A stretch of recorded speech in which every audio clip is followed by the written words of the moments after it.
my hair last night, and so I'm just laying it down because it's still even a little wet where the bun is.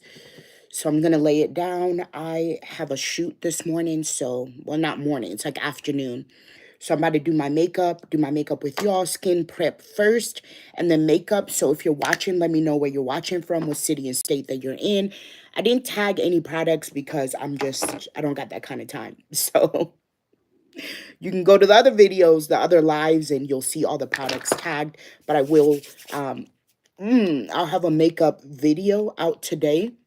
Hopefully, out today this evening. Welcome if you are joining. Let me know where you're watching from, what city and state that you're in. We're doing skin prep because we are going to do makeup. This is not going to be very in depth, and I'm going to try to make it as quick as possible because I got stuff to do. So, ugh.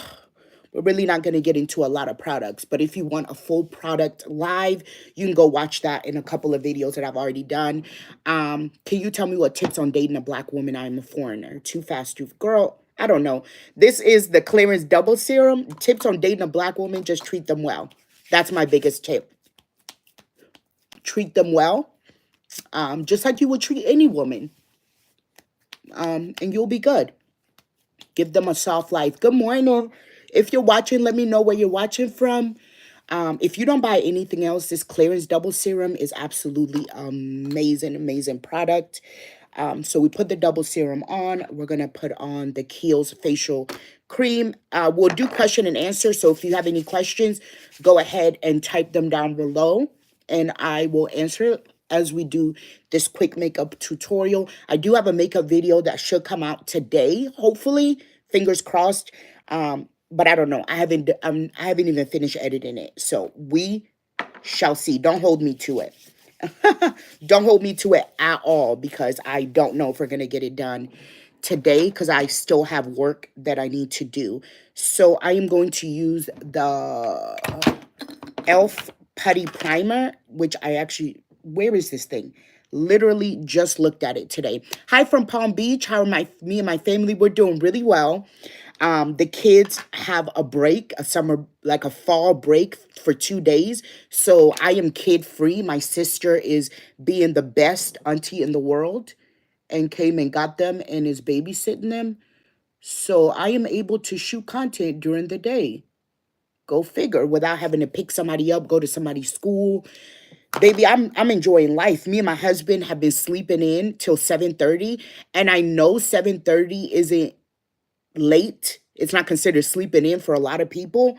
But my sister called me the first day that my kids were with her, and she was like, "Why did they wake up at 5:30 a.m. on a Sunday?" I say, "Yeah, welcome to my world. They wake up so early, even on weekends. So us sleeping in on Sunday till 7:30 in the morning was like a godsend." So to this morning, we slept in till 7:30 again. And then my husband had to, he still has to go to work. So he woke up and ran to work, and I am also running to work. So it's been really good. How's everybody doing in Florida? Are you guys safe? If you live in Florida, give me a thumbs up and please let me know how you are doing. I know it's been very stressful there with the storms back to back. So I'm definitely praying for everybody that's in Florida right now. Okay, we're going to do sunscreen. This is the Unseen Sunscreen from Supergoop. One of my favorite sunscreens, especially as a dark-skinned black woman. It's amazing. It doesn't leave a white cast, and it's really good. Today I woke up, I was able to go get my wax done without the kids. Oh my God. Taking them to get my wax done on days where they're out of school is so stressful. Like, we don't do tablets and we don't do a lot of television. So when we go to church or even like running errands, I don't give them cell phones and I don't give them tablets, which means that they sit there and they're angry and they talk to me or they're jumping on things, trying to entertain themselves. So imagine going to get your eyebrows done and your kids are jumping and yelling. It's crazy. Um, Fumi, can you limit the chat to subscribers? Oh God. Oh my God. Let me remove some of these people. Oh God, remove, remove. Okay, I'm deleting things. If somebody hops on that I know, I'll make them a moderator so they can help me. But yeah, I'm so sorry. I don't know how to remove the chat to subscribers only. I'm not really good with live on here. So this is the NYX brow glue. Y'all, do y'all see the difference it made on my eyebrows? Like 10 out of 10. So I'm going to let this sit for a little bit and then I'm going to go back over it one more time. So I can do that in my settings. I'm going to, babes, I wish I knew how to do that, but I'm just trying to get through this makeup thing. So I will just delete as I see, as I go along. So if you see anybody, I'll just block them. Kaylee, who's Kaylee trying to take over? Who are they? Um, what? I don't know what's happening. Thank you so much. So we're gonna do question and answer. If you have any questions, please put it in the box and we will talk about it. This is the Tarte, like one of my favorite, like eyeshadow palettes, especially for the fall, because there's a lot of dark colors as well as light colors. It's absolutely amazing. I don't For makeup, I don't do cut crease. I don't do 10 different colors. I like browns, I like neutrals, and I like a good eyelash. And that's it. So if you're here for makeup tutorial, I'm not the one. I like simple, simple, simple makeup. Now, I will go get my makeup done and get somebody to do all the fancy things, but not for me. Vlogtober has been good. Somebody's like, I love your daily lives. Vlogtober has been really good. I'm doing 4 vlogs a week as well as one live a week. So it seems like an everyday upload, but I'm not uploading every day, you guys. I'm uploading 4 days a week. It just feels like it because I'm uploading way more than I usually do. I'm so glad that you guys are loving it. I'm glad that you are commenting, liking, saving, sharing. Like it makes me want to create more things. So if you have any videos that you specifically want during Vlogtober, please comment in this chat and I will screenshot it and make sure that I do it. I'll be shooting some vlogs today. Somebody asked for a video on how to get dressed, like how to put an outfit together. So I'm going to work on doing that, a video on like how I put my outfits together. Oh, Bluetooth. Oh, awesome. Are you doing Vlogmas? I'm not doing Vlogmas this year just because if you haven't been watching, I am headed to Africa almost all of December.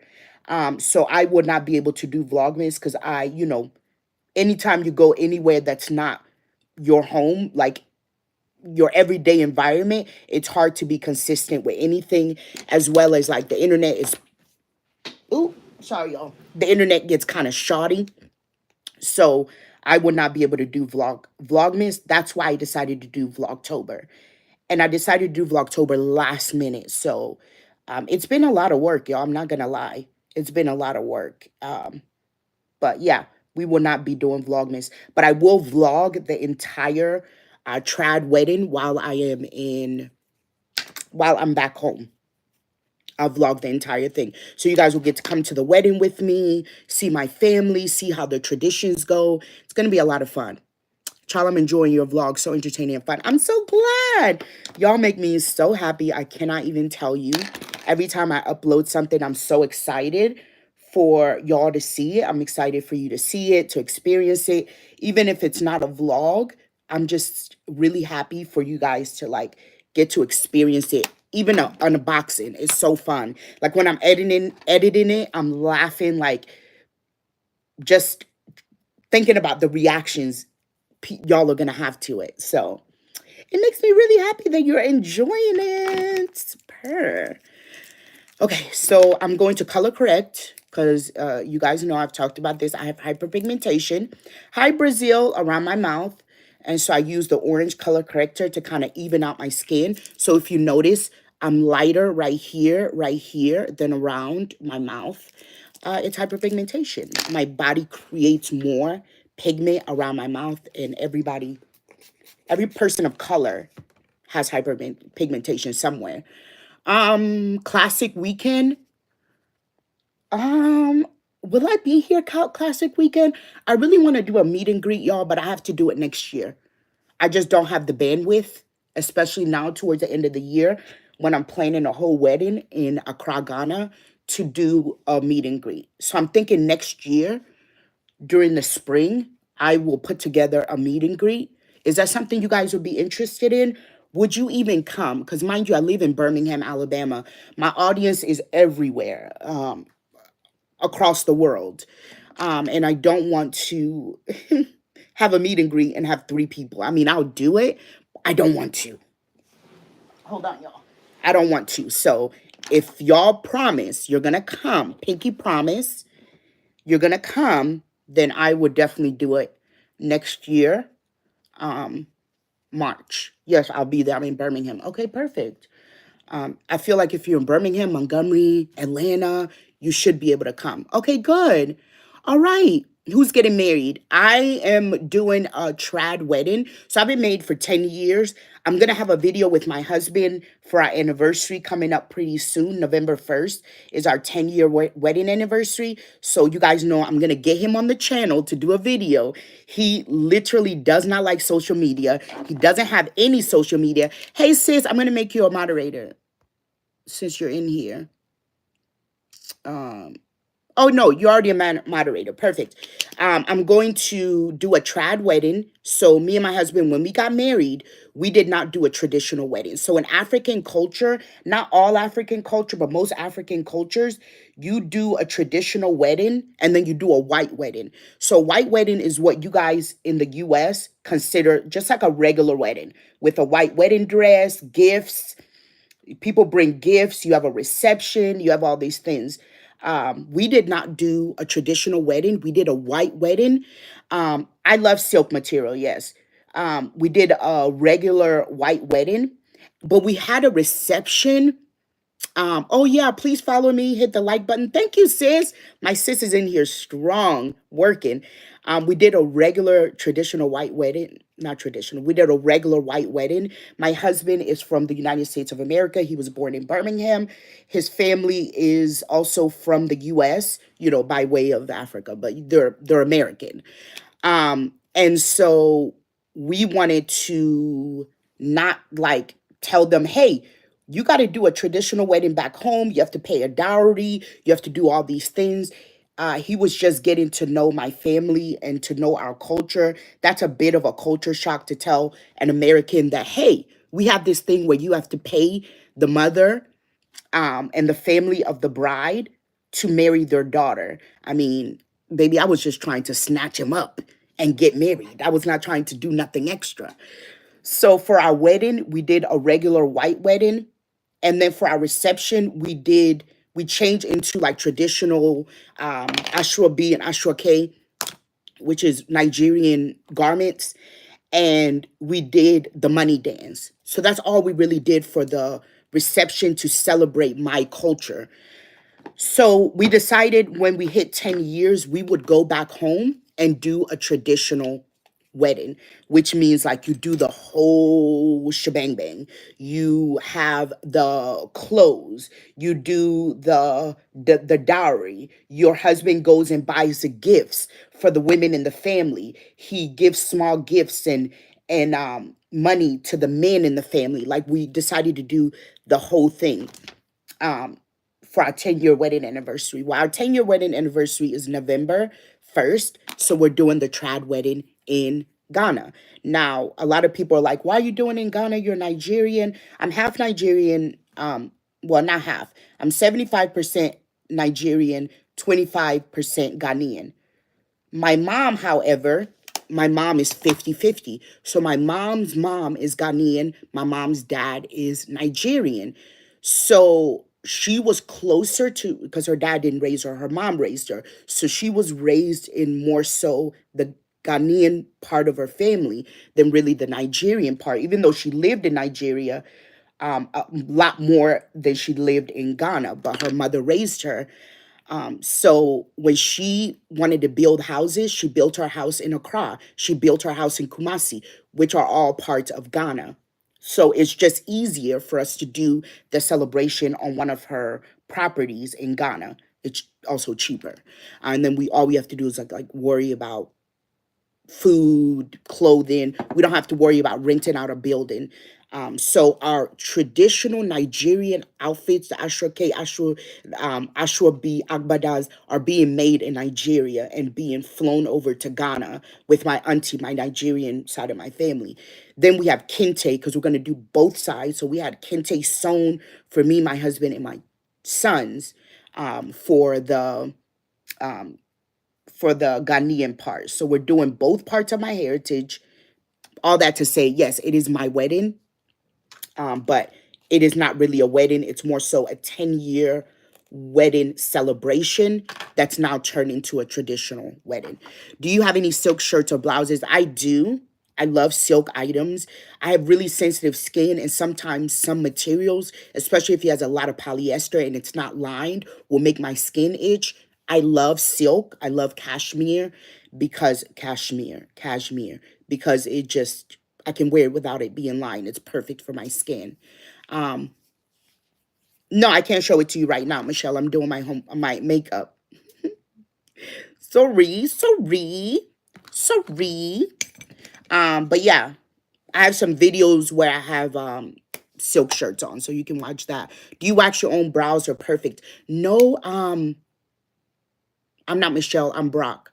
I'm sorry, Brock. It says Michelle Hershey, so you might want to change your name to Brock Hershey.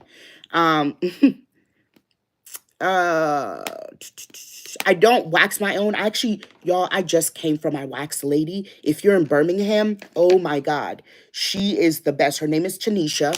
She's amazing. She does my brows perfectly. I have unibrows, so my brows are thick and they connect. As I'm getting older, my brows are leaving. And so she tints them for me to make them a little bit darker and fuller. So yeah, I like women wearing silk shirts. Baby, what is that? What does that got to do with me? Her name is Tanisha, and she is at Lavish Threading and Spa. There's two locations, one in Hoover, and one on 280. So Lavish Threading and Spa. She's amazing. She's amazing. If you send me a DM on Instagram, I will send you her number. She doesn't mind me sharing her number. And you guys can call her and set up an appointment. So today, since I don't have the kids, I went and got waxed. Full wax, baby. Baby, full wax bikini. So I had my first bikini wax last year, and I did a video on it on TikTok. It was my first one ever. Yes, please block Michelle. It was my first one ever, or Brock, whatever their name is. It was my first one ever. I cry like a baby when I got it done. Now I get it done every month. She was the first person to do it. The way she talked me through it, she talked me so I could take my mind off what she was doing. Now I go in there and baby, I'm like, bald eagle, spread it out. Come on, Tanisha, let's get to work. So I waited 2 months this time because I was so busy. I was traveling a lot. So we were in there for like an hour. So she did a full wax for eyebrows and she did a full wax bikini. She's amazing. My room does smell good. I light candles all the time. And then I'm down in my basement, so I'm always spraying perfume. So yeah, it smells really good. No, waxing is a lot of work. But once you start getting it done, you don't feel right unless you are waxed. Like, I don't feel like myself if I'm not like a baby's bottom down there. So we do full everything. Front, the rooter and the tutor. We get waxed. But it's so good. It's such a good feeling. I feel so good. So yeah, like I said, I'll have a makeup tutorial video today. It's not really a tutorial. It's like a makeup thing. Y'all, let me just tell you. So I filmed the makeup with my new lapel mic. Did not realize the mic wasn't on. So for the first hour, for the first 30 minutes, there was no sound. When I tell you I almost cried, and the only reason why I went and checked was something was like, Flimmy, go check. This is your first time with a lapel mic. Go check. Please make sure that, baby, I went and I played it back. No sound. I almost cried. And then half my makeup was done, and I just was like, I said, so I was like, what should I do? But I ended up just finishing it with the rest of the way with sound. So the first couple of minutes, there's literally no sound. But I put awesome music to it, and I let you guys know there was no sound. So I really hope you guys enjoy it. If I can't get it edited by today because of my work shoots, I would definitely have it up first thing tomorrow. Okay, somebody said I'm terrified of waxes. Oh yeah, no. Okay, so the first 3 times, I'm not gonna lie, it's bad. It's bad. The first 3 times, it's like horrible. But after you go in there and you're like, I'm ready, legs up, like you're ready to go. After like the fourth time, the pain just lessens. It's like when you get your eyebrows waxed. Now you can get it waxed, no problem, because your body now is acclimated to that level of pain. And I'm telling you, it's painful. Now, what you don't want to do is if you do a bikini wax, no, the Kiss lash glue is the truth. I don't I don't know. I don't like the black ones. I feel like the black one is way more tackier and stickier to me, and it ends up getting everywhere. This one isn't as tacky, and you just have to let it sit for a little bit before you put it on. But it's one of my favorite lash glues. Like this thing will last you all day. Like you can even go to sleep. If you do it right, you can go to sleep and wake up and it'll still be there. If you don't sleep hard. I sleep really hard. So, okay, let me ask y'all suggestions. My 10-year wedding anniversary is November 1st. Most of the time, we don't really do anything because my son's birthday is also November 6th. So, we usually just go out to eat and just call it a day. This is our 10-year anniversary, and I really want to do something like nice. Usually, my husband plans all of it. He's already planned a dinner for us. So he's like, babe, make sure you have this day open. I've planned a dinner. So but this time I want to plan something. Now we're doing this huge celebration in Africa. So clearly I can't do that big of a thing. But can y'all send me suggestions of like something nice? I was thinking Chateau Alon, do a weekend in Chateau Alon. Just the two of us, and maybe one night do a dinner and invite some of our married friends to celebrate with us. Like nothing too big, nothing too extravagant. Um, it comes out like an eyeliner. Okay. That threading, no, threading is work, especially, okay, y'all. Let's be honest. Let's be honest and don't judge me. When I got pregnant, I started getting hairs everywhere. When I was pregnant with my first son, I had, oh God, this one's harder. When I got pregnant with my first son, I had hormonal issues. If you guys don't know, I lost my ovary with my first son, with Samuel, my 7-year old. So in 2016, I had to go into emergency surgery to get my ovary removed. So I am working with one ovary at this point in my life. I have one ovary, and I also don't have a gallbladder. So I lost my gallbladder with my second son. But with Sammy, I had a C-section. And I remember when they did the C-section, my OBGYN was like, hey, did you do in vitro to get pregnant? And I was like, no, I just had this, I had him the good old fashioned faithful way.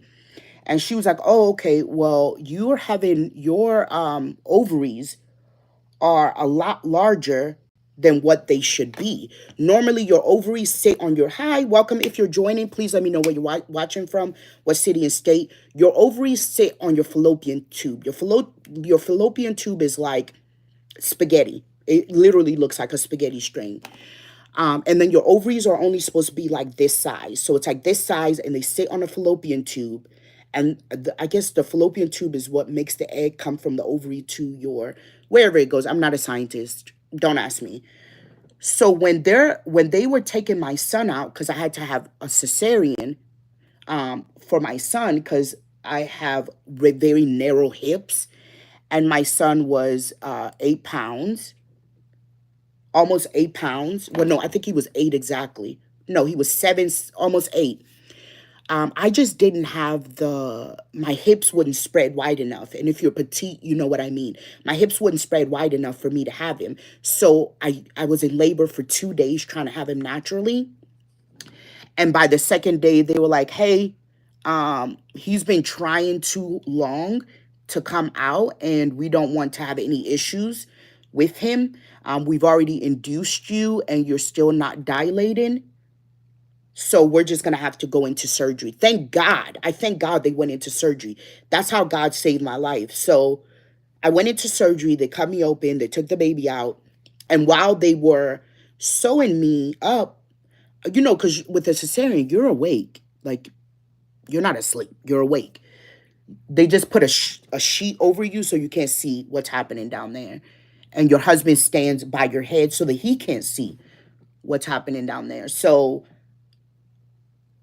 um, okay, this eyelash is acting real ghetto fab. Okay, got it. So while she's down there, she's like, hey, did you have this baby? Yeah, labor for 2 days, sis. It was wild. They were like, did you do in vitro? And I said, no, I had him naturally. She's like, okay, when we come out of surgery, we'll talk. I'm like, lady, tell me now. Like, I'm about to lose my mind. So after surgery, they take the baby, my husband and the baby leave, and then they sew me back up, and then they give me the baby. I, check, breastfeed, all that good stuff. And then my OBGYN finally comes in, and she's like, hey, by the way, your ovaries are larger than what is normal for an ovary. She was like, your ovaries are supposed to be like this size. One of them is twice the size. The other one is a little bit bigger. And we need to keep an eye on that. So we're going to need you to come in a little bit earlier than usual. So I said, okay. So I went back. They looked at my ovary. After like a week later, I had to go back. Now, mind you, I had a cesarean. So I had to go back. So I go back. They're like, oh, okay, it's still big, but it's not getting any bigger. So we're thinking you should be fine and it should go away by itself naturally. So I'm like, okay. They're like, but we'll keeping an eye on it. Every time you come, we will take a look at it and make sure that it has not grown and that you're doing okay. So I'm like, okay, just let me know. So child, I keep going back to the doctors. They're like, okay, it's not getting bigger. You're good to go. We're just gonna, keeping an eye on it at your yearly appointments, but everything should be fine. Now, I was supposed to go back to work, because I was working when I had my son. I was supposed to go back to work, but I kept having these pains. Now, my husband kept telling me, hey, don't go back to work. Maybe be a stay-at-home mom. I really don't want my kid in daycare. I think it would be better. I make enough money. You just can stay home. So I was like, oh, okay, well, let me think about it. So I kept telling my job, I'm coming back, just give me more time. I'm having these random pains, like these random pains in my stomach. Some days, like I can't get out of bed, or I'll be feeding my baby and I will get this sharp pain. And I'm thinking, oh, okay, when you're breastfeeding, you get these pains from your uterus contracting with the baby eating. So I'm like, okay. So I'm breastfeeding. Also, I'm not making that much milk. So my son is losing a lot of weight. And so then when he goes for his checkup, they're like, hey, we need to put him on formula because he's losing too much weight. You're not producing enough milk. And I said, well, I don't know why. I'm eating, I'm doing everything. I don't know why I'm not producing milk. This is all part of it. So I'm not producing any milk. My son is losing weight. Oh, my eye is watering. And so I have to put him on formula. So he goes on formula and I'm still pumping, just trying to produce more milk. No, well, some women's stomach go back to being flat after cesarean, but most women no. So after my cesarean, I'm losing the weight back. I'm getting back to my size. Mind you, y'all, when I got pregnant, I was 130 pounds. By the time my son was born, I was 230, I was 220. So I'd gained almost 100 pounds. I'm 4'11", 5 feet on a good day. Imagine how I looked that big, that short. I did not realize that I was having issues. That's why I was gaining so much weight so quick. Because I was working. It wasn't like I was just sitting home eating. I was working. So, okay, this eye is watering really badly. And I need to get something to stop it before I do any makeup. There we go. So, I have him. He's supplementing milk, uh, with like he's supplementing breast milk with formula. And by now he's mostly just doing formula. Because that's the thing, when you get a baby used to a bottle, they're not going to really want to breastfeed anymore because the milk comes out so much quicker in a bottle and they're able to drink so much more. They have to work so much harder to breastfeed than to just take it from a bottle. So he's not wanting to breastfeed anymore. I'm feeling like a whole failure trying to figure out why my body is betraying me and not creating milk. My husband's calling me. Why he's not creating milk, and I'm just crying almost every day. My emotions are going through a turmoil. On top of that, like I said, y'all, I am literally going through these pains. Also, I'm having, okay, what, I don't know. I don't know if y'all want to hear this because it's going to get graphic.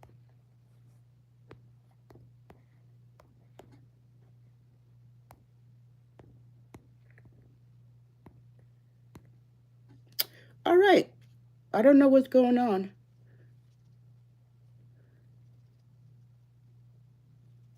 Am I frozen for y'all or no? Because I'm frozen on my end. Give me a thumbs up if you guys can still see me or hear me. Okay, I'm frozen. How do I, but you can still hear me?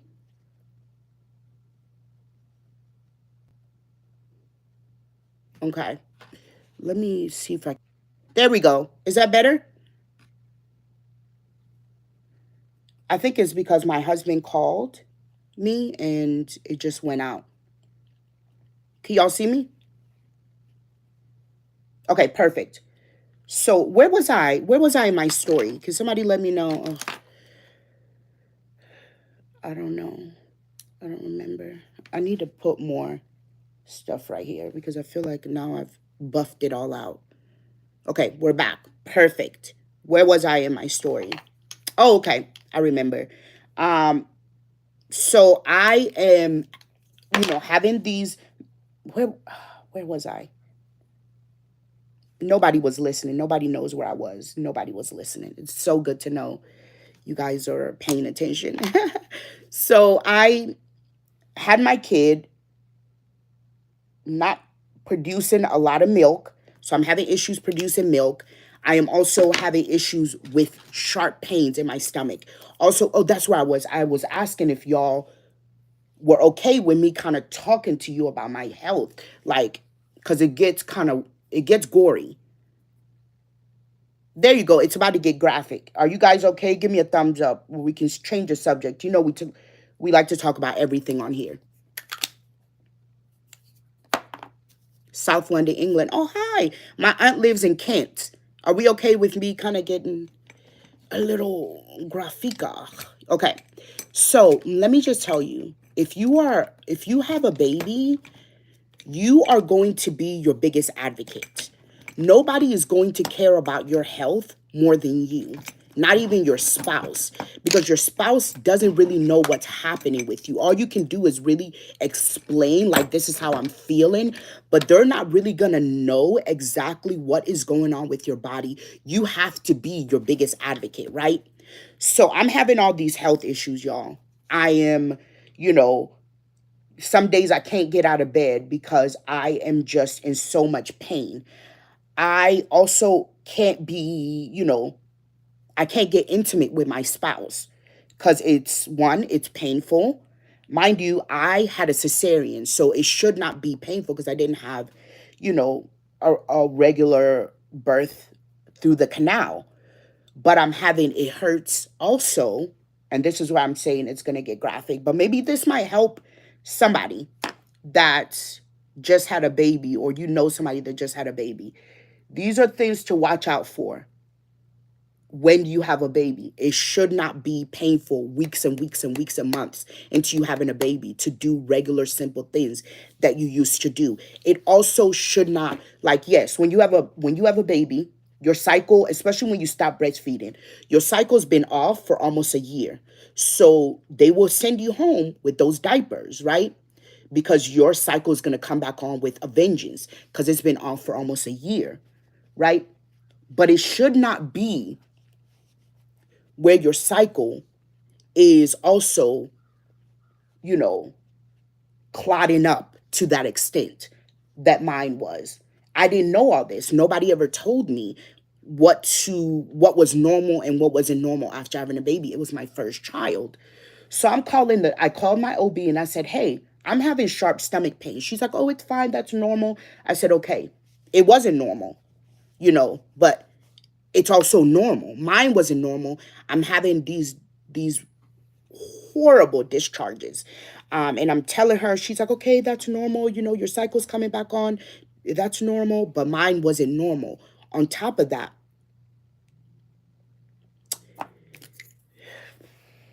this is a lot. But again, it's stuff I wish I knew. Somebody had told me. I am literally having this. It's almost like a somebody died up here, down there, right? The smell, and I am the cleanest person. I do sometimes 2 showers a day. I'm trying to figure out why i I smell like a porta potty, and I'm doing everything possible, which made me very self-conscious, which made me not want to do anything with my spouse because I'm so ashamed, thinking it's something I'm doing, I'm wrong. Um, and I'm embarrassed. I don't want to talk to my doctor about it. I'm not even telling her about the smell or the discharges because I'm so ashamed of it. I'm telling her of the stomach pains. I'm taking pictures of these like things that are coming out, and I'm sending it to my sister because I tell my sister everything, and she's like, I don't think that's normal for me, because she'd already had 2 kids. She was like, "I don't think that's normal. I don't think it should be smelling like that. I didn't have any of these issues." um Sis, I wish somebody had told me this stuff when I was, starting wanting to have a baby. So I've talked about it on TikTok before. That's why I'm like, it's okay, because I've talked about it. So I just kept going because I'm one of those people. It's okay. I'll make it work. I'll do what I need to do. I'll work through the pain. One day, however, I wake I wake up, the day's going great. I eat breakfast, and by the afternoon, my stomach starts hurting and I have to go lay in bed. Mind you, my son is only 8 weeks old. I just had him 8 weeks ago. I go and I lay in bed because whenever my stomach starts hurting, I have to go lay down and get in a fetal position to ride the wave because it comes in waves. So I go and I do what I normally do. I put him, because I have to put him down. I put him in his crib, in his bassinet in my room, and I go lay down on the bed. And I'm laying on the bed, like literally in so much pain. And he starts crying because he wants to be picked up. I'm crying on the bed. He's crying on the bed. And I'm trying to figure out what is happening. So then I start getting nauseous. And now with the stomach pains, I really haven't been getting nauseous. I get a little nauseous, but not the way I'm getting nauseous now. I'm like, I gotta go to the bathroom. Something's coming up. So I get nauseous. I run to the bathroom. I don't even make it to the commode. I All my food comes back up in the sink. And I'm like, no, that's not right. Something's wrong. Something is wrong. And the pains, like I told you, they would come in waves and go away. It wasn't going away. It just was like constant. Pyong, pyong, pyong, pyong, pyong. So I'm like, okay, this isn't normal. I need to call his dad. I need to call my husband. Now, my husband's at work, in court, in a trial. This was a day where he had a trial going on. So I call him, he doesn't pick up. And so I end up calling his mom because my mom lives an hour and a half away. And my sister too. So I call his mom and I said, hey, Miss Ford, something's happening. I don't know what's going on, but I don't feel well. Can you come and get the baby and take me to the hospital?" She's like, "Oh, okay. Let me try to," she said, "I'll come. Let me also try to get in touch with your husband." By the time I get off the phone, y'all, I cannot see. I mean, have you been in, I don't know if you guys have been in that kind of pain where you cannot see. So my son is in his bassinet screaming his head off. I'm in the bathroom on the floor, like throwing up. I can't see. Like everything is black. So I can't even walk out of the bathroom because I can't see. My ears are ringing. I'm in so much pain. My phone's ringing. My mother-in-law's trying to call me to say that she got in touch with my husband and he's coming home. I can't pick up the phone because I can't see the buttons.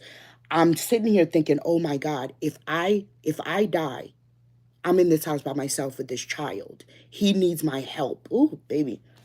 I'm gonna try not to cry. Every time I talk about this, it just makes me so emotional.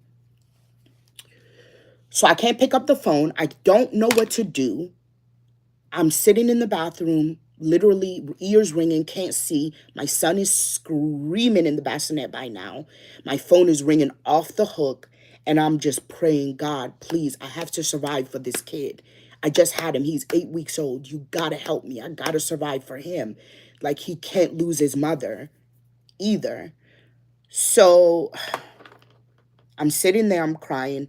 My husband, like the pain subsides and I'm able to get up. My eyesight comes back. The ringing stops. I get up and I said, let me go take an Advil.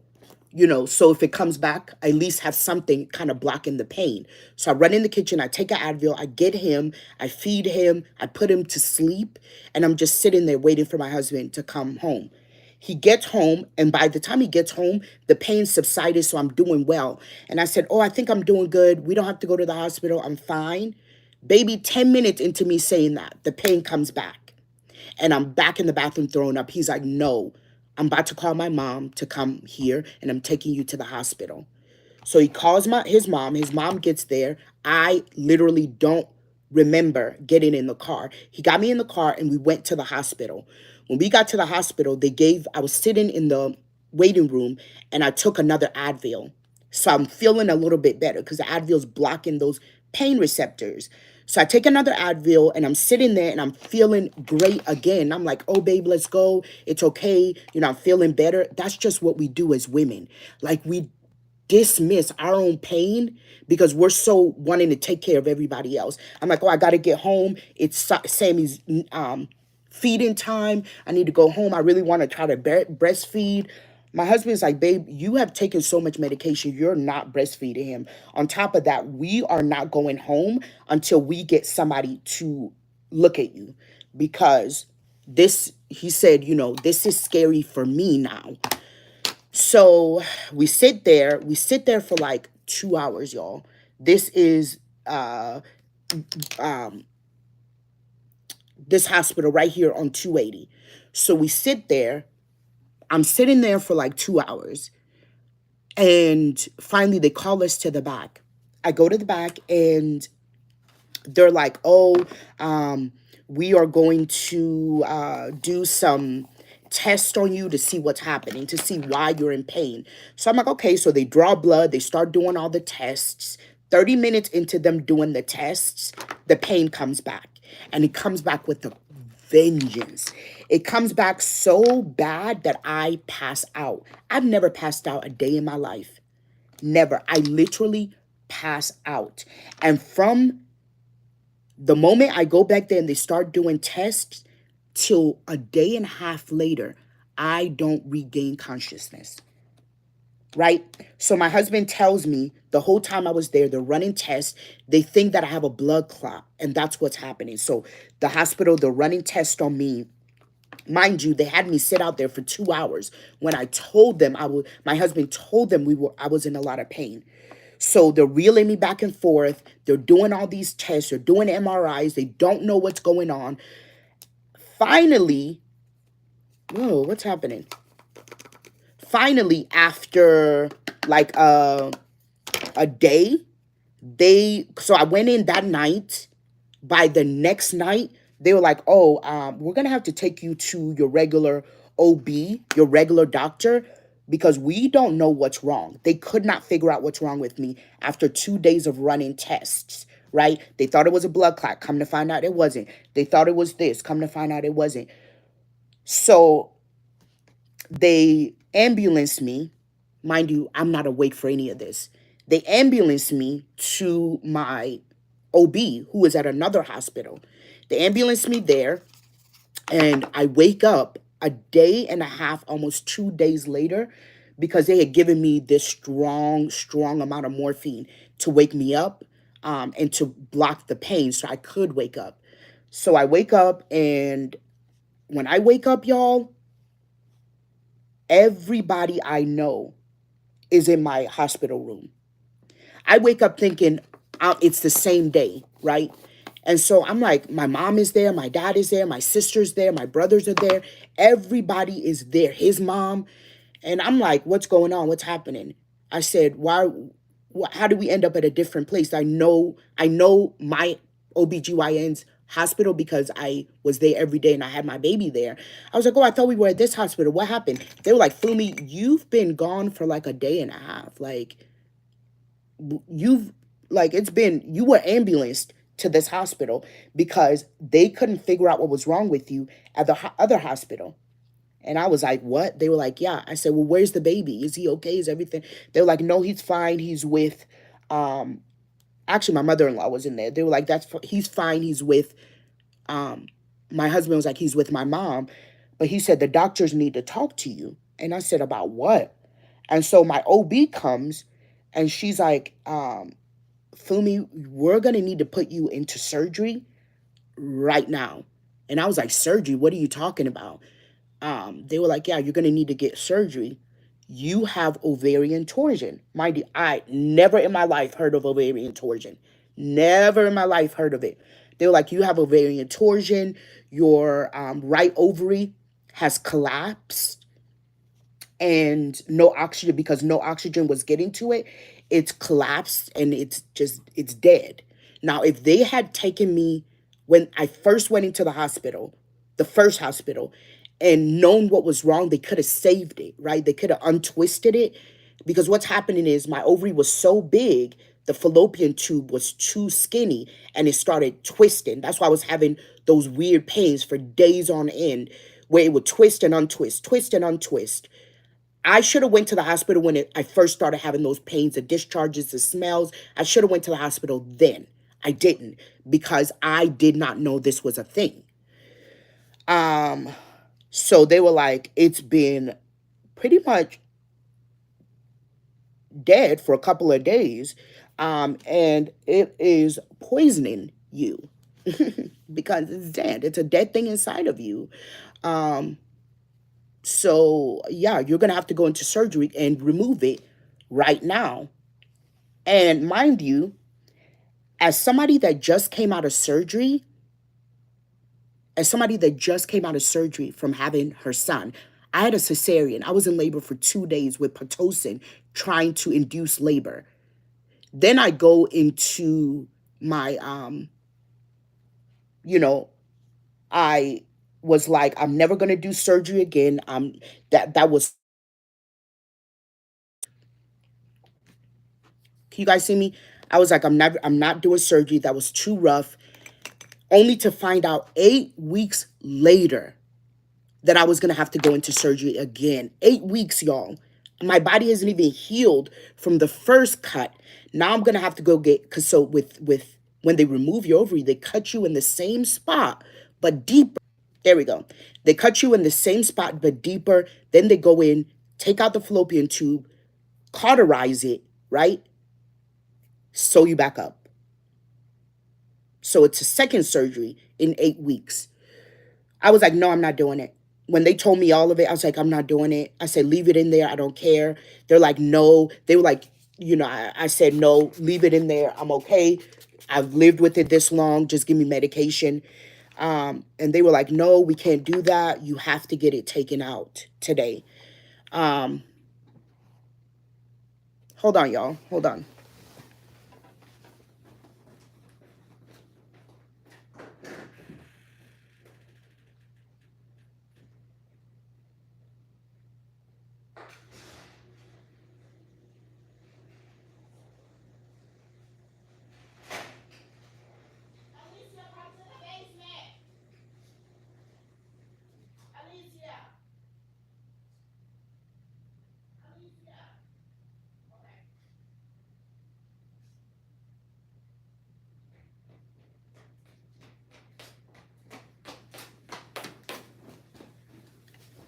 Sorry, y'all. My bestie with no Tessie is here. So I was like, no, I'm not gonna do the surgery. Um, it is what it is. We're gonna have to deal with it. Leave it in there. And they were like, no, we can't do that. You have to do the surgery. You have a child. You wanna go home to your kid, right? And I'm like, yeah, I'm gonna go home to my kid without this surgery. Hey, boo. Hi. You wanna say hey to YouTube? You look pretty. Oh. Your makeup isn't done. No. What happened? Hi. So, I'm like, no, no, no. So they're like, my mom is like, and my husband's like, please do it. We're gonna, we don't care if she doesn't want it done, we want it done. And the doctor's like, well, no, she's an adult. She's gonna have to consent to this. And so my OB comes in and she's like, I'm gonna leave y'all to it, but we have to get this done by a certain time. It's been in there too long. And so my mom asked everybody in my family to leave. She's like, hey, everybody go out the room. I need to talk to my daughter. And so she comes up to my bed. And I remember this. It makes me want to cry.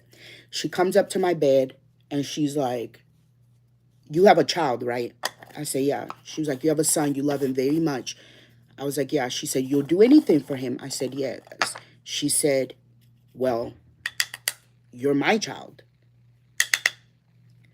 She was like, just like you wouldn't want your son to go through pain, you wouldn't want your son to not be on this earth anymore.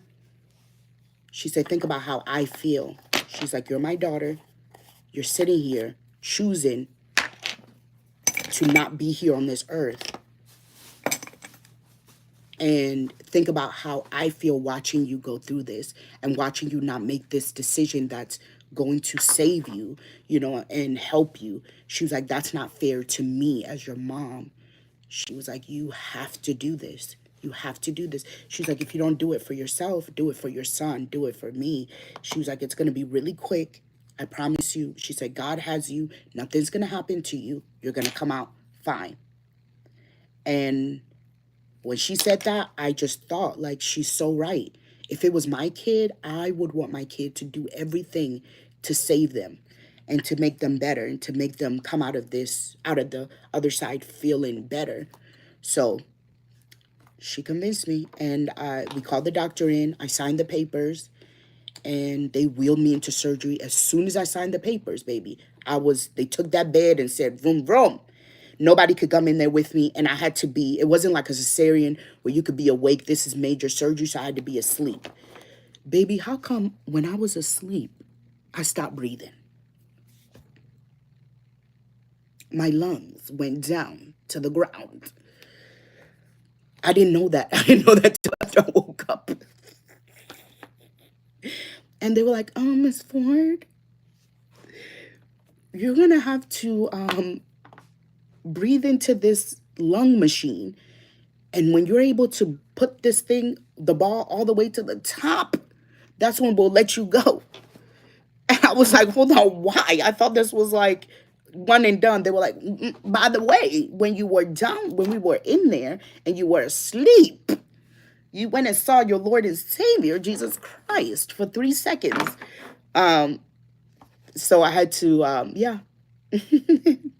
I mean, now I'm laughing about it, but I was very scared because it's like, you could not have woken up.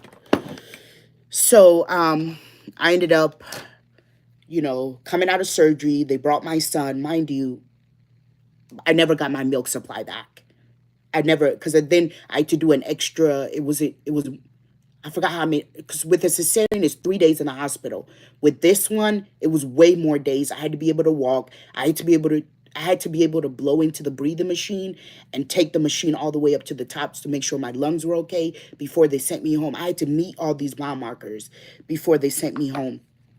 So I ended up meeting all of them, thank God.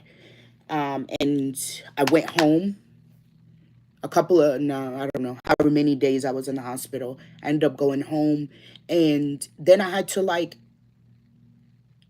fight through like not blaming my kid. And that's just something people don't don't really talk about when it comes to like when you have a hard pregnancy. It's easy to say, "Oh, I was fine before this baby came. Everything was good. I had my body, I had this, I had that." That bond that I had with my kid just kind of deteriorated a little bit because I was without him for like 2 weeks. I wasn't breastfeeding. We didn't have that closeness. So when I came back home, I'm like looking at him like, God, look what I've gone through for this kid. Like 8 weeks later, I'm having another surgery for this.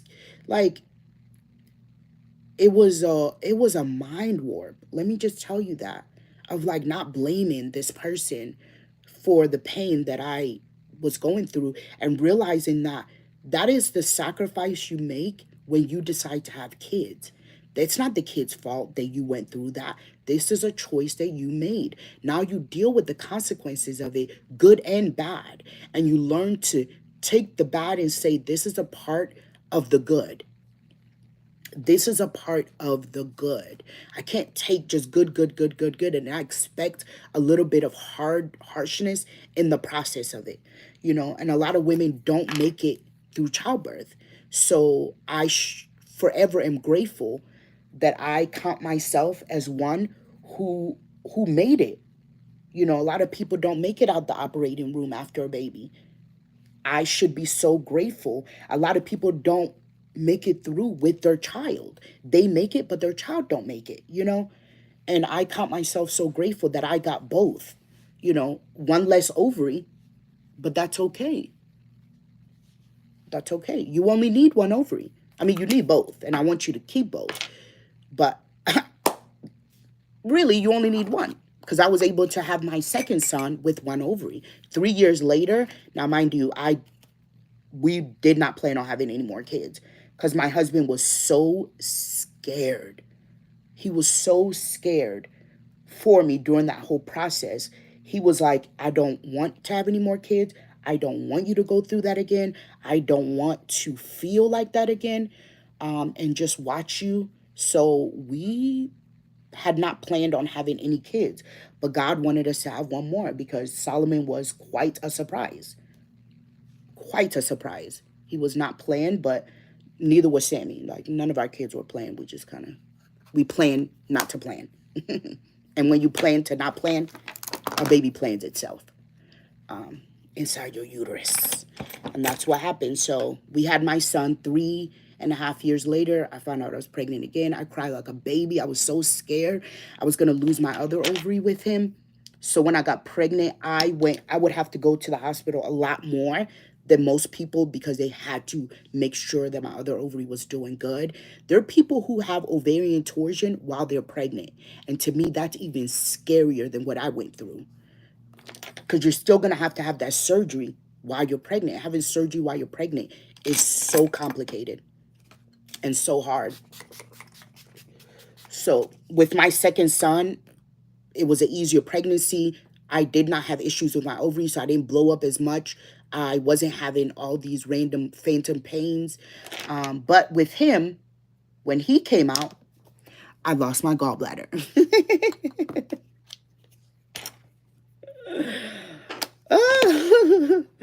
Literally, like, I think he was like a month old, and I was back in the hospital, 2020, during COVID. I was back in the... Alicia, do you remember when I lost my gallbladder? Yep. Out of nowhere. Like, he was a month old. I went and got Chick-fil-A. I came home from a photo shoot, went to the bathroom, collapsed. And we thought it was my second ovary. So I'm so scared. So I check into the ER, and I had been in pain when I got to the ER, I was in pain for 4 hours. Most of the time with your gallbladder, if it's an hour, they'll give you medication or they'll do surgery and let you go home. Because mine was 4 hours of intense, pure pain. They were like, oh, we're going to have to take it out. You're going to have to do surgery. Now, this time during COVID, nobody could come with you. So I was in the hospital for 3 days by myself, just talking on the phone with my newborn baby and my three and a half, almost 4 year old, and my husband, just FaceTiming them because they could not even come see me. My mom couldn't come see me, nobody. And I did the surgery, stayed there in the hospital by myself, got the surgery, and then they told me to go home. And without a gallbladder. So, yeah, that is life. You were in so much pain before that, though. I was, yeah. I was in a lot of pain because we were doing a photo shoot. Yeah.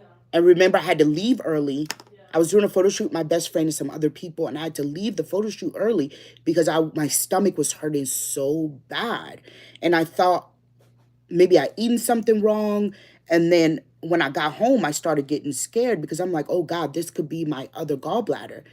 And if I don't, this could be my other ovary. And if I don't have both, if I lose both ovaries, I go through early menopause. I was like, not even 35 yet, right? No, I was 30. Yeah, I wasn't even 2020. Yeah, I'm like, I'm not even close to, I'm like middle of my 30s and I'm going through early menopause. No way.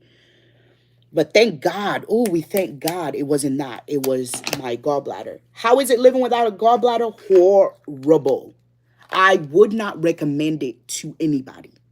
I would not recommend living without your gallbladder to anybody. Now, if you have gallbladder issues, it's probably hereditary, right? Your mom probably had gallbladder issues, so you're gonna have gallbladder issues. My mom lost hers in her 30s. My sister lost hers after her second kid. I lost mine after my second kid. We were all in our 30s when we lost our gallbladder because it's like a hereditary thing.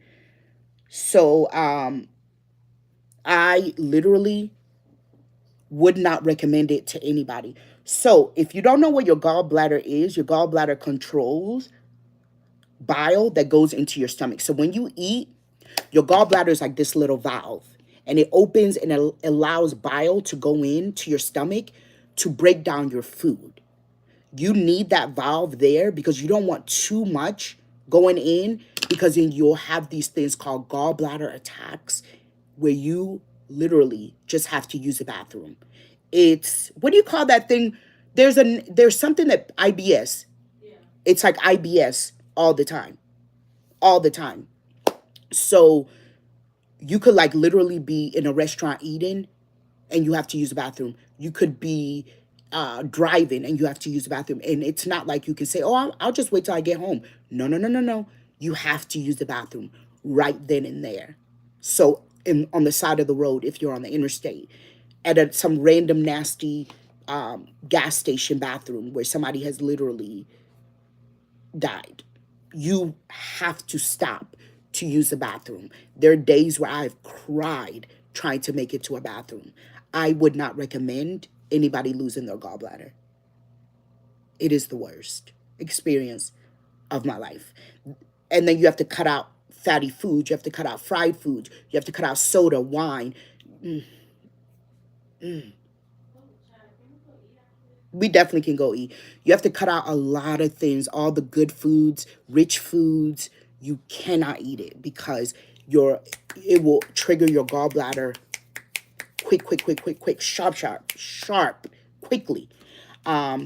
So, a lot of people don't eat a lot of things when they don't have a gallbladder. Now, as your body gets used to not having a gallbladder, it becomes a little bit easier and it's not as tough.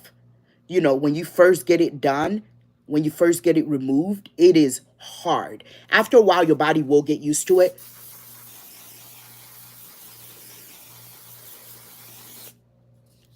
And it just won't be as tough, and then you kind of know what to eat, what not to eat. Like, I'm not going to eat anything rich if I can't go to a bathroom really quickly. If there's no bathroom close by, I just won't eat. I'll wait. Like, it's not like I'm going to eat and then get on the road for a road trip. When I'm on a road trip, I don't eat I don't even drink coffee till I get where I'm going, because I don't want to stop at some random truck stop. It's dangerous and it's dirty. So I'll wait till I get where I'm going. My first meal of the day is not going to be something super heavy. It's going to be something super light, because then your body has been resting from eating, and then you're putting something super heavy in it, and then your body's like releasing bile into your stomach to break it down, and then you'll have an attack. So you want to eat something small like fruits, water, to kind of get your body ready for food. I don't really eat too much heavy late at night. I don't eat a lot of spicy foods at night, or when I travel. So yeah, that is the joys of motherhood. Not everybody's gonna go through motherhood and have such a hard time. So don't take this as, oh my God, no. Some people, my cousin had 5 kids. Plop, plop, plop, plop, plop. No problem. No problem. Never. Her last one, she had a little bit of an issue, but the 4, plop, plop, plop, plop, plop. All, no cesareans, nothing. So it is not always this bad. I don't want to scare anybody to thinking pregnancy is like nothing but pain. But I do want you to be aware that sometimes it's not always easy. For a lot of women, it's not. A lot of women don't make it through. A lot of children don't make it through. We're very grateful to be able to say we have 2 amazing boys. No matter how hard it was, we have 2 amazing boys that are worth every bit of the pain. And if I could have one more, I would, which is so crazy. If I could have one more kid, I would. I would have a little girl. But because of my health issues, after I had my second son, my OB was like, I think it's best if we cut your tubes so you don't have to lose your other one and go through early menopause. So, yeah, no more kids. No more kids for me. The shop has closed and has been closed for 4 years now. Very sad. Very, very sad. Okay, y'all, I'm done. I'm going to do my lipstick off camera, but this is the look. Very, very natural. I'm a natural makeup girly. None of that extra stuff. No cut crease. None of that.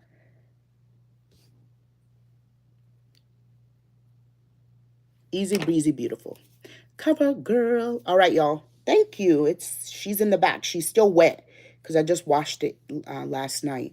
So she's here. If you're not following me here on YouTube, definitely do. If you're not following me on all my other social media platforms, it's Fumi Ford on every platform. So I love y'all. Oh, if you want the eyebrow lady, send me a DM and I'll send you your information. Bye. Thank you, sis, for helping me with the trolls. You are the breast. You are the best. Bye, y'all.